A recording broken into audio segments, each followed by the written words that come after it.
이사야 26장 8절과 9절, 제가 8절, 여러분이 9절 읽어주세요. 여호와여 주께서 심판하시는 길에서 우리가 주를 기다려 싸우며 주의 이름을 위하여 또 주를 기억하려고 우리 영혼이 사모하나이다. 내 영혼이 주를 사모하였사온즉 내 중심이 주를 간절히 구하오니 이는 주께서 땅에서 심판하시는 때에 세계의 거민이 그를 두려워합니다. 아멘, 아멘. 이사야서를 묵상하고 있습니다. 지난주에 묵상한 말씀은 각 나라에 대한 예언에 이어서 온 열방에 대한 말씀이었습니다. 13장부터 23장까지는 각 나라에 대한 말씀입니다. 바벨론, 모압, 암몬, 구스, 다메섹, 애굽, 그리고 두로까지 이들 나라에 대한 심판을 말씀했습니다. 그리고 지난주에 묵상한 24장부터는 온 열방에 대한 하나님의 심판과 구원을 말씀하고 있습니다. 어느 한 나라나 민족이 아닙니다. 열방 전체를 말씀합니다. 그래서 24장 1절에 보면 보라 여호와께서 땅을 공허하게 하시며 황폐하게 하시며 지면을 뒤집어 엎으시고 그 주민을 흩으시리니 라고 했습니다. 하나님이 심판하시는 땅이 어디인지 구체적으로 말씀하지는 않습니다. 그래도 우리가 이 말씀의 의미를 충분히 이해할 수 있습니다. 하나님께서 땅을 공허하게 하시고 황폐하게 하신다라고 하셨는데 주께서 이 말씀을 이루실 때 우리가 어떠할까요? 지면을 뒤집어 엎으시고 주민을 흩으신다라고 하셨는데 이 말씀이 성취될 때 우리는 어떠할까요? 대부분의 사람들은 큰일이다, 이건 재앙이다 라고 말하겠지만 우린 그렇지 않습니다. 이사야 선지자가 살았던 시대를 생각해보면 국제정세가 요동치면서 유다와 이스라엘 그리고 주변국들이 다 뒤집어졌습니다. 이사야가 그것을 보면서 매우 안타까워했을 것입니다. 그러나 선지자는 그것이 또한 감사했을 것입니다. 왜냐하면 자신이 선포한 하나님의 말씀이 이루어졌기 때문만은 아닙니다. 오히려 그는 심판의 의미를 알았기 때문에 그렇습니다. 비극 속에서도 감사할 수 있었던 것은 하나님의 마음을 알았기 때문에 그렇습니다. 깊도다 하나님의 지혜와 지식에 무궁하며 라고 했는데 이사야 선지자가 그 깊은 하나님의 지혜와 지식을 알았기 때문에 그 환난과 어려움 속에서도 하나님의 뜻을 생각하며 그는 감사할 수 있었을 겁니다. 제가 전에 어느 강연을 하나 본 적이 있습니다. 그 예비 창업자를 위한 세미나였는데 앞으로 비즈니스를 하고자 하는 사람들, 자기 사업을 하려는 사람들을 위한 강의, 세미나였습니다. 이 젊은 예비 창업자들은 사업에 대해서 궁금한 것이 많았습니다. 그 중에서도 단연 첫 번째 궁금한 것이 있다면 나는 어떤 사업을 해야 할까라는 걸 겁니다. 나는 어떤 비즈니스를 해야 될까? 나는 어떤 아이템을 가지고 사업을 해야 될까? 웬만한 사업들은 이미 다 하고 있는데 나는 어떤 나만의 아이템, 새로운 아이템을 찾아서 내 사업을 해야 될까? 아마 그것이 궁금해서 강사에게 물었던 것 같습니다. 근데 그 강사의 대답이 참 좋았습니다. 그는 모든 사업은 불편한 것에서 시작된다 라고 했습니다. 우리 주변에서 경험하는 불편한 것들, 이것들이 다 사업의 기회가 된다 라고 이야기했습니다. 예를 들면 핸드폰 화면에 이렇게 액정에 기스나는 것이 불편하다. 그러니까 액정 필름이라고 하는 비즈니스 영역이 생겨난 것과 같습니다. 그러니까 이처럼 불편함에서 어떤 사업의 기회가 생기기 때문에 사람들이 무엇을 불편해하는지 혹은 나는 무엇이 불편한지를 알아야 한다 라고 했습니다. 여러분 무엇이 떠오르시나요? 여러분 무엇이 불편하실까요? 누가복음 18장에 보면 예수님께서 한 가지 비유를 말씀하셨습니다. 어느 재판관에 대한 말씀입니다. 불의한 재판관이었습니다. 하나님을 두려워하지 않았습니다. 하나님을 몰랐던 것이 아니라 하나님조차도 무서워하지 않는 이 악한 재판관, 그에게 사람들은 올바른 판결을 기대할 수 없었습니다. 그런데 그에게 한 과부가 찾아왔습니다. 억울한 일을 당해서 그것을 호소하러 찾아왔습니다. 불의한 재판관에게 호소를 합니다.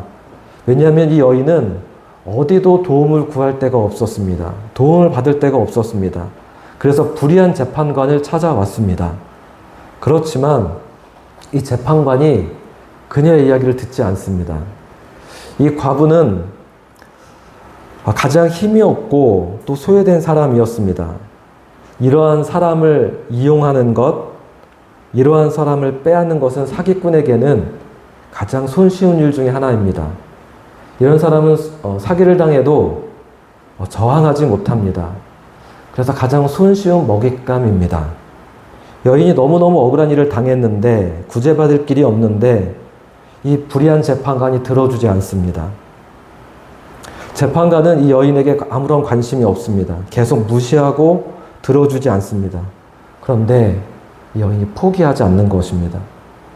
그랬더니 스스로 생각하기에도 나는 하나님조차 두려워하지 않으며 사람을 무시한다라고 생각했던 이 재판관이 여인의 간청에 못 이겨서 어려움을 풀어주었다라고 예수님 말씀하십니다.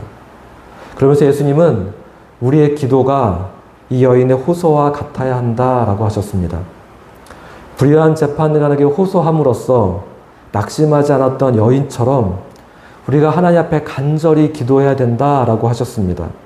그러면 하나님은 불의한 재판관이신가? 그렇지 않습니다. 절대 그렇지 않습니다. 하나님은 불의가 조금도 없으십니다. 그런데도 예수님은 비유 가운데 재판관을 불의한 사람으로 비유했습니다. 왜냐하면 과부가 처한 극적인 상황을 강조하신 것입니다. 하나님에 대해서 오해할 망정, 이 여인의 상황, 다시 말해 이 여인의 불편한 상황을 극적으로 강조하신 것입니다. 여러분에게 불편함은 단지 사업의 아이템이 아닙니다. 우리가 이 세상에서 겪는 문제들, 이것은 사업으로 해결될 수 있는 것이 아닌 것이 더 많습니다. 예수님 말씀하신 기도라고 하는 것은 불편함 혹은 불의로 가득한 이 세상에 순응하지 않는 것입니다. 타락한 세상을 그대로 받아들이기를 거부하는 것, 이것이 기도다라고 예수님 말씀하셨습니다. 기도의 태도라고 하는 것은 낙심할 수밖에 없었던 이 과부가 끈질기게 구했던 것처럼 자신의 주장을 굽히지 않는 태도가 기도의 바른 태도다라고 예수님 말씀하십니다. 간혹 기도가 미약하다고 고민하는 분들이 있습니다. 내가 의지가 약하고 간절한 마음이 없어서 그런가? 내가 기도하는 방법을 몰라서 그런가? 내 기도가 신통치 않다. 불규칙적이다. 내가 마음을 잡지 못해서 그런가 자책하기도 합니다. 그러나 기도의 방법을 모르기 때문이 아닙니다. 기도의 본질을 모르는 것입니다. 예수님이 가르쳐 주신 기도는 현실에 대한 강력한 반대입니다. 기도의 핵심은 저항하는 겁니다. 반대하는 겁니다. 타락한 세상에 대한 분명한 반대, 비정상적인 것을 그대로 받아들이기를 거부하는 것이 기도입니다. 이 세상, 이 땅 가운데 하나님의 나라, 하나님의 뜻이 이루어지지 않은 곳이 있다. 하나님의 뜻에서 떠난 것이 있다. 이것은 틀렸어. 이것은 아니야. 라고 말하는 것이 기도입니다. 기도는 이 세상에 하나님으로부터 멀리 떠났다. 라고 말하는 것입니다. 최근 배우 하영 씨가 어느 예능 프로그램에 출연해서 자신의 집안은 4대째 의사 가문이며 증조부는 고종 황제를 진료했다라고 자랑스럽게 말했는데 방송 이후에 누리꾼들이 하영의 증조부가 안상호였다는 것을 밝혀냈습니다. 안상호는 친일 매국노였습니다. 그녀는 친일 행적으로 형성된 가문의 기득권을 4대째 이어왔던 것입니다. 여기서 더 공분을 일으켰던 것은 그 하영의 아버지가 과거 한 언론에서 이렇게 말한 것입니다. 세월이 우리 편에 서서 고맙게 흘렀다. 세월이 우리 편에 서서 고맙게 흘렀다. 지난 13일 JTBC 뉴스 앵커가 클로징 멘트로 했던 이야기가 큰 울림을 주고 있습니다. 앵커 한마디라고 말하는데 뉴스를 마치며 앵커는 이렇게 말했습니다. 친일파 이완용의 집에 불을 지른 독립운동가 홍재설 선생, 그의 아들 홍종욱 지사도 3.1 운동에 앞장서서 서다 체포되었습니다. 출소 후엔 주동자로 찍혀 경제 활동이 막혔고 빈곤 속에 눈을 감았습니다. 어린 나이엔 할아버지가 왜 폐인으로 사시나, 왜 경제 활동 안 하시나 싶었다. 독립운동 하신지 몰랐다. 그의 손자는 회상했습니다. 독립운동 하느라 집안이 풍비박산 났다. 3.1 운동의 상징 유관순 열사. 그의 혈육은 80 나이에 청소를 하며 한 달 100만 원 남짓의 월급 노동자로 살았습니다. 28 독립운동의 인동을 이끌었고 해방 후에 친일파 청산에 앞장섰던 김상덕 반민특위 위원장, 그의 아들은 우유와 신문을 돌리며 삶을 버텨낸 것으로 알려졌습니다. 세월이 우리 편에 서서 고맙게 흘렀다. 최근 친일파 후손인 한 연예인 아버지가 과거에 쓴 글이 논란입니다. 그에게 세월은 죄의식을 덮어준 조력자인가 봅니다. 하지만 시간은 결코 불의의 편일 수 없습니다. 독립운동을 하면 3대가 망하고 친일을 하면 3대가 흥한다. 이 눈물겨운 정서를 우리는 반드시 오답으로 결론 지어야 합니다. 이런 앵커 한마디였습니다. 그 영상이 많은 조회수를 기록하고 있고 그 밑에 달린 댓글을 보았더니 분노가 치밀어 오른다. 눈물이 흐른다. 정말 이것이 나라가 맞는가? 울컥했다. 진짜 피가 솟구쳐 오르는 것 같았다. 라는 댓글들이었습니다. 예수님이 불의한 재판관의 비유를 말씀하신 이유가 누가복음 18장에 이렇게 말씀합니다. 예수께서 그들에게 항상 기도하고 낙심하지 말아야 할 것을 비유로 말씀하여. 예수님은 억울한 일을 당한 여인에게 우리가 배우라 라고 말씀하셨습니다. 그것은 불의한 현실을 불가피한 현실로 받아들이지 말라는 것입니다. 비정상적인 것을 체념하지 말라. 그것은 믿음을 포기하는 것과 같다라고 하셨습니다. 악을 정복하며 이 세상을 변화시킨 하나님의 능력에 대한 믿음이 없는 것입니다. 우리는 이것을 세속주의라고 말합니다.